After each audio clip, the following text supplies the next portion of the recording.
বন্ধু আমার, আপনাদেরকে ধৈর্য ধরতে হবে, শান্ত থাকতে হবে। আমরা আগামী ফেব্রুয়ারিতে নির্বাচন চাই, সেই নির্বাচনের মাধ্যমে এদেশের মানুষ জবাব দেবে, ওই আত্মাবাদের যুদ্ধে জবাব দেবে। যারা একাত্তরে স্বাধীনতা যুদ্ধের বিরোধিতা করেছে, যারা একাত্তরে স্বাধীনতা যুদ্ধের বিরোধিতা করেছে, যারা একাত্তর ভারতের বাহিনীর কাছে আমাদের মামলাকে তুলে দিয়েছে, ইজ্জত লুণ্ঠন করেছে, আজকে অশালীন ভাষা তাদের মুখে একমাত্র নয়, মুখের মুখে এই অশালীন মন্তব্য, এই কুরুচিপূর্ণ মন্তব্য আশা করা যায় না। কারণ আমাদের শ্রেণীর মানুষ সেই শ্রেণী নেই, সেই শ্রেণীর ভাষাই তার কথা হচ্ছে। এখান থেকে প্রমাণিত হয় যে তাদের কোথায় অবস্থা হিসেবে আমাদের যে দরবারে গ্রহণ কাজ করেছে। আমরা লক্ষ্য করেছি অনেকে বড় বলতে শুরু করেছেন, 1 মাসের আন্দোলনের ভেতরে সরকারের পক্ষ হয়েছে। আমরা বলতে চাই দীর্ঘ 16টি বছর আমরা রাজপথে লড়াই করতে করতে এদেশে সাধারণ জনতা বিএনপির লক্ষ্যে প্রবদ্ধ হয়েছে। এদেশে সাধারণ জনতা জাতীয় সরকারের বিরুদ্ধে বিক্ষুব্ধ হয়েছে।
আমাদেরকে ধৈর্য ধরে করতে হবে।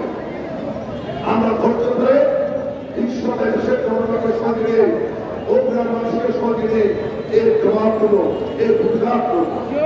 আমি চাই আপনাদের অনুরোধ করবো, তাদের কোনো বক্তব্য